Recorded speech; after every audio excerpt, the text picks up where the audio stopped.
देखिए, आज छोटे छोटे बालक भी क्लाइमेट चेंज और एनवायरनमेंट चेंज की चर्चा करते हैं।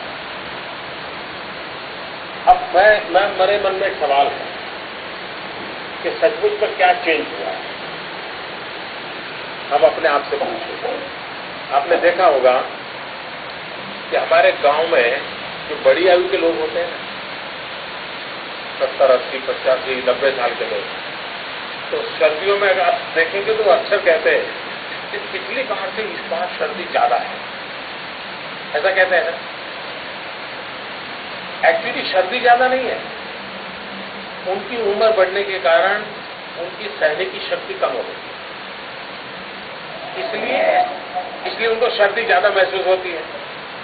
तो परिवार के जो बुजुर्ग लोग हैं वो कहते हैं, भाई तो पिछली बार इतनी सर्दी नहीं थी, इस बार सर्दी ज्यादा है।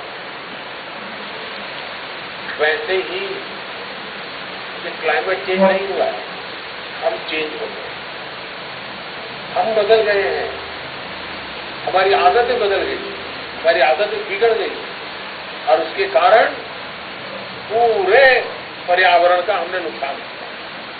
अगर हम बदल जाएं तो वो तो बदलने के लिए तैयार ही है। ईश्वर ने ऐसी व्यवस्था रखी है कि संतुलन तुरंत हो जाता है, लेकिन अगर उसकी पहली शर्त है मनुष्य प्रकृति से संघर्ष न करे,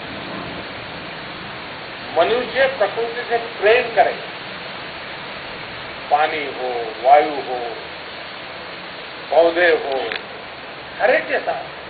और इसलिए हमारे यहां शास्त्रों में तो पौधे को परमात्मा कहा गया,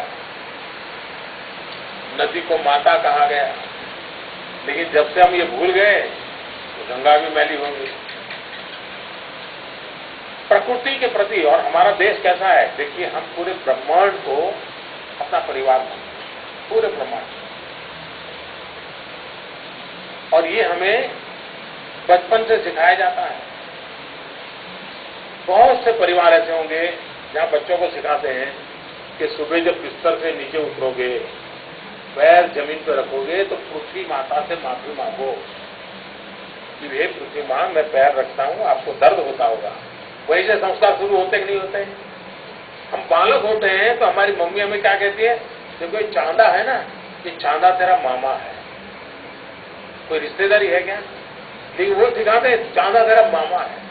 ये सूरज है, बोले तेरा दादा है। कहते कि नहीं कहते?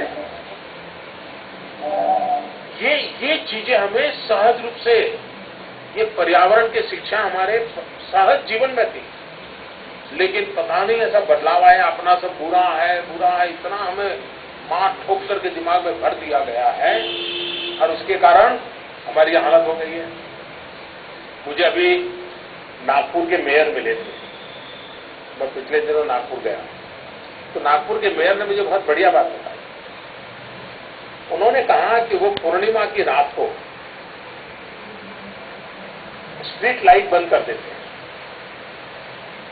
स्ट्रीट लाइट बंद करते हैं और शुरू में बोले हमने प्रयोग किया 2-3 घंटे के लिए स्ट्रीट लाइट बंद कर देता। तो पहली बार और लोगों को हमने घोषणा की चलो चांदनी रात है, सब लोग बाहर आइए। तो 2-3 घंटे तक मेले जैसा माहौल रहा, सब लोग घर से बाहर रहे, लाइटें बंद थी, चांदनी का लोग मजा रहे थे। लोगों ने अपने घरों में भी बिजलियां बंद रखी चांदनी का आनंद लेने के। आप में से बहुत बच्चे ऐसे होंगे, मैं अगर पूछूं आप में से कितने हैं जिन्होंने सूर्योदय देखा है?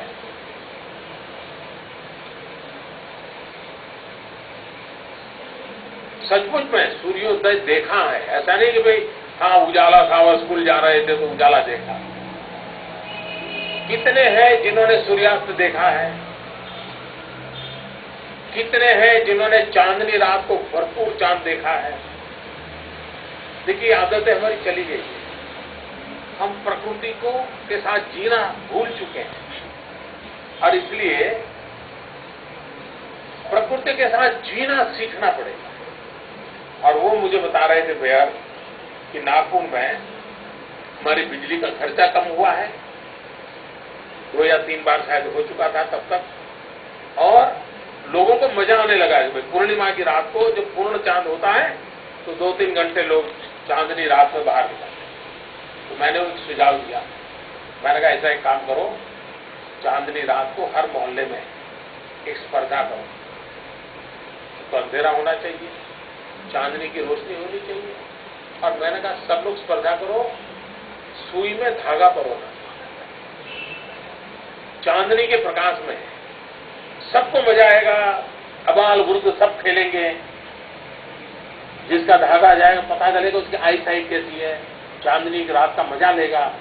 आप लोग करेंगे? पक्का करेंगे? करने के बाद मुझे चिट्ठी लिखेंगे। मैं विश्वास करूं, सारे देश के बच्चों से विश्वास करूं। आप मुझे बताइए, चांदनी रात को भी अगर 2-3 घंटे बिजली बंद रखी, स्ट्रीट लाइट बंद रखी, पर्यावरण की सेवा होगी कि नहीं होगी? चांदनी का मजा आएगा कि नहीं आएगा? पर्यावरण से प्यार बढ़ेगा कि नहीं बढ़ेगा? प्रकृति से प्रेम होगा कि नहीं होगा? यही तो करना चाहिए। तो सहज रूप से किया जा सकता है। तो बहुत बड़ी बड़ी चीजें न करते हुए भी हम इन चीजों को कर सकते हैं।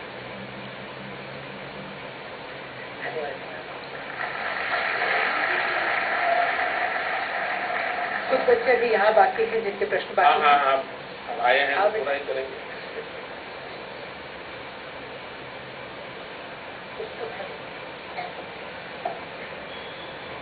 Namaskar, Honorable Prime Minister Sir. I am Priya Chaturvedi from Rajkiya Pratibha Vikas Vidyalay, Dwarka, New Delhi. Sir, is politics a difficult profession in your opinion? How do you handle stress and work pressure so well? पहले तो politics को profession नहीं मानना चाहिए। उनको हो रहा है तो भाई को भी करें। पॉलिटिक्स को प्रोफेशन नहीं मानना, इसे एक सेवा के रूप में स्वीकार करना चाहिए। और सेवा का भाव तब जगता है जब अपनापन होता है। अपनापन नहीं होता तो सेवा का भाव नहीं जगता है। एक बहुत पुरानी घटना है। एक 5 साल की बालिका अपने 3 साल के भाई को उठा करके, बड़ी मुश्किल से उठा पा रही थी, लेकिन उठा करके एक छोटी सी पहाड़ी चढ़ रही थी। तो एक महात्मा ने उसे पूछा, बेटी तुझे थकान नहीं लगती? उसने क्या जवाब दिया? उसने कहा ये तो मेरा भाई है। महात्मा ने फिर से पूछा, नहीं नहीं मैं तुम्हें पूछ नहीं रहा हूं कि कौन है, मैं ये पूछ रहा हूं कि तुम्हें थकान नहीं लग रही क्या? तो उसने कहा नहीं मेरा भाई है। तो महात्मा ने फिर से कहा, अरे मैं तुम्हें ये नहीं पूछ रहा हूं कौन है, मैं पूछ रहा हूं तुम्हें थकान नहीं लगती? तीसरी बार उसने कहा, अरे मेरा भाई है। तो महात्मा ने कहा, अरे भाई मैं सवाल पूछता हूं। उसने कहा, मैं आपका सवाल समझती हूं, मेरा भाई है इसलिए मुझे थकान नहीं लगती। 5 साल की बच्ची। जब मुझे लगता है कि 125 करोड़ देशवासी मेरा परिवार है, मेरा परिवार है, उनका सुख है मेरा सुख है, उनका दुख है मेरा दुख है, तो फिर थकान नहीं, फिर काम करने की इच्छा जगती है, और ज्यादा करूं, और कुछ करूं, और नया करूं, यही भाव मन में जगता है। और इसलिए पॉलिटिक्स को प्रोफेशन के रूप में नहीं, पॉलिटिक्स को एक सेवा धर्म के रूप में है। और वो सेवा धर्म भी अपनेपन के कारण, पद के कारण नहीं। पद तो आते हैं जाते हैं, लोकतंत्र में एक व्यवस्था है।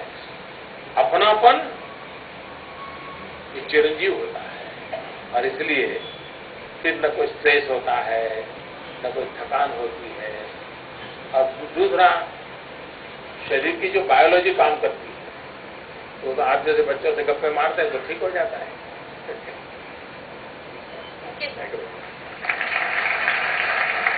अगला सवाल